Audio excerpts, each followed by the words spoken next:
Bene data bakundwa b'umwami Yesu Kristo, mwese abakurikira izi nyigisho tubahaye ikaze mu biganiro bya Saveur Divine.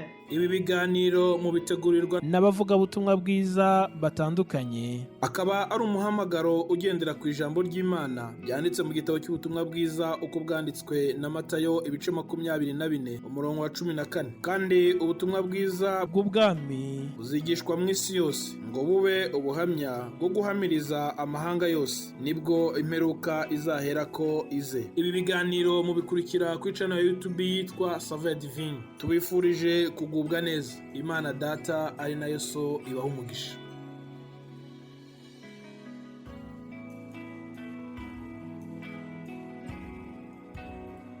Shalom shalom nshuti z'umusaraba bakundwa bene data, dufatanyije urugendo rujya mu ijuru. Namwe mwese abakurikiye ibi biganiro, waba ubikurikiye bwa mbere, mwese mbahaye ikaze muri uyu mwanya mwiza.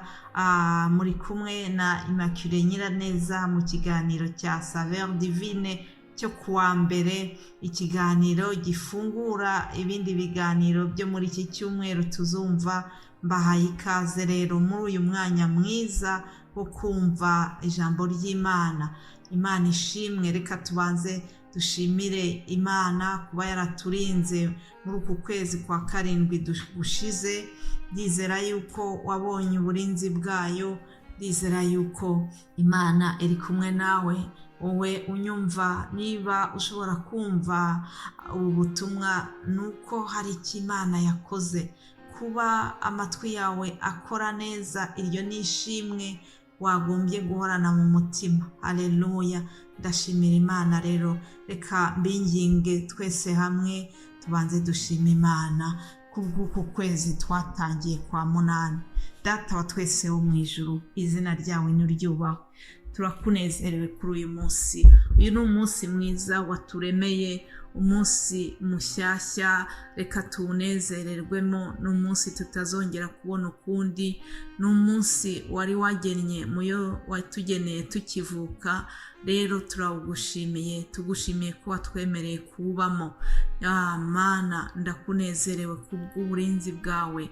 Wagendanye natwe, wabanye natwe muri uku kwezi kwa karindwi kwashize. Kuba tugihumeka, kuba nkivuga bikemera, suko Satani yari yicaye, suko yari yibagiwe gushaka ibyatugusha cyangwa ibyatugirira nabi. Ariko warahabaye Mana, warahabaye cya gihe, n'uyu munsi uracyahabaye, uracyari ku ngoma. Haleluya. Ndagushimiye Mwami kuko utubereye maso. Ndagushimiye kuko ufite umugambi mwiza ku buzima bwanjye ndetse n'ubwa bene data turi kumwe. Ubishimirwe, izina ryawe rihabwa icyubahiro, izina ryawe rikomeze ryamamare. Icyo twifuza nuko benshi bakumenya, benshi bakakira agakiza, maze Mwami tugakomeza tukagura ubwami bw'ijuru. Rero turagushimiye kubw'ibyabaye, kandi turuje kukuragiza ibiri imbere. Nje kukuragiza uku kwezi kwa munani kugira ngo uzagendane natwe, kugira ngo uziheshe icyubahiro mu byo tuvuga byose. Ntaba ari twebwe Mana, ntaba ari twebwe, ahubwo izina ryawe aba ari ryo rihabwa icyubahiro. Niko Zaburi y'105 imbwira. Haleluya. Ntaba ari twe Mana, ntaba ari twe. Haleluya. Komeza ushyirwe hejuru, twebwe ducishwe bugufi mu byo dukora byose, mu byo tuvuga byose. Izina ryawe ryamamare Mana. Tuje kwamamaza izina rya Kristo wapfuye akazuka. Haleluya.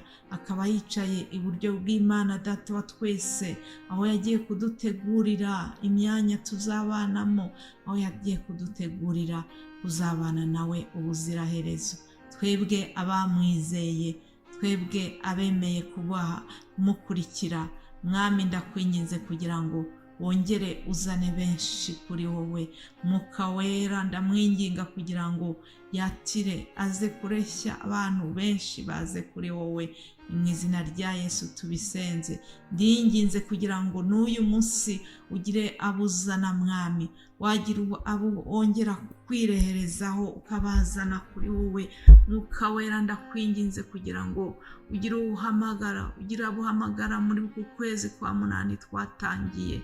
Rega twebwe ntacyo twakora ntacyo twashobora tutagendanye nawe. Mwuka wera, ni wowe ushobora gukonvenka abana b'abantu, ni wowe ugenda ugakora ku mitima y'abantu, ukabakoraho, ukabumvisha yuko bakeneye umwami Yesu.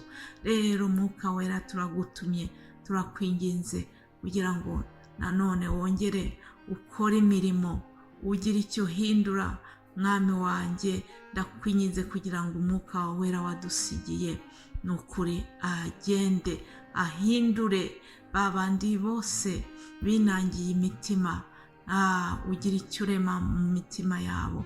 Reka Mwami, amagambo yose azatambuka muri iki cyumweru azagire icyo yahindura mu mitima y'abantu, ntaba ari twebwe, ahubwo ukomeze aba ari wowe uba ku ngoma. Haleluya, izina ryawe shyirwe hejuru. Ni mu izina rya Yesu tubisenze twizeye, amen, amen.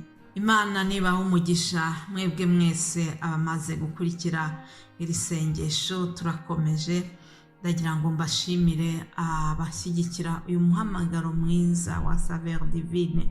Ndabashimiye mwebwe mwese abansengera, kandi ni ukuri ibyo munyifuriza byiza, nanjye ndinginga Imana kugira ngo ijye ibagirira neza, ijye ibibuka kubw'urukundo mwanyeretse. Haleluya, twese dukomeze dutahirize umugozi umwe, ariwo umugozi wa Kristo, ari uwo muhamagaro mwiza Imana yaduhaye. Dukomeze twamamaze Kristo, n'abataramumenya bamumenye.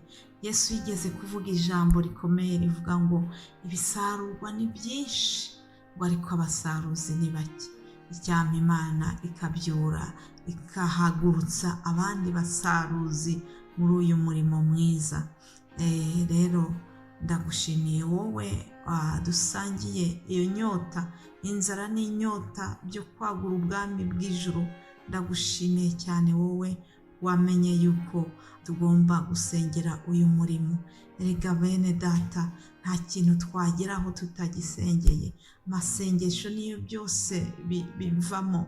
Hari uwigeze kuririmba ngo biva mu gusenga. Haleluya, biva mu gusenga. Rero iki cyumweru tuzaganira ku ijambo ryerekeranye no gusenga. Haleluya, icyama tukongera ibihe byacu byo gusenga. Rero ntaratinda, reka dusome amagambo tubona muri Yakobo igice cya 5. Yakobo igice cya 5 uhereye ku murongo wa 15 turasoma imirongo 2-3. Kuva kuri 15 handitse ngo, kandi isengesho ryo kwizera rizakiza umurwayi, umwami amuhagurutse, kandi naba yarakoze ibyaha azaba abibabariwe. Mwaturirane ibyaha byanyu kandi musabirane kugira ngo mukizwe. Gusenga k'umukiranutsi kugira umumaro mwinshi iyo asenganye umwete. Haleluya, gusenga k'umukiranutsi kugira umumaro mwinshi iyo asenganye umwete. Nakunze nanone iri jambo ryo ku murongo wa 17 ritubwira ngo dore Eliya yari umuntu umeze nkatwe, asaba cyane ko imvura itagwa. Imvura imara imyaka 3 n'amezi 6 itagwa. Haleluya, bene data, urumva imbaraga z'isengesho. Umuhanuzi Eliya ngo yategetse meteo irahagarara, imvura irahagarara. Arabitegeka biturutse mu isengesho, biturutse mu kwinginga, biturutse kandi no kuri ku kiganza cyiza yari afite imbere y'Imana. Ndabifuriza, nanjye nibyo nifuriza, ko twagira ikiganza cyiza ku Mana, Imana igakora ibikomeye inyuze muri twebwe nk'uko yabikoresheje Eliya. Ibyo byose bizashoboka gute? bizava mu isengesho. Imana rero ibahe umugisha, Imana ikomeze ibagirire neza mwese.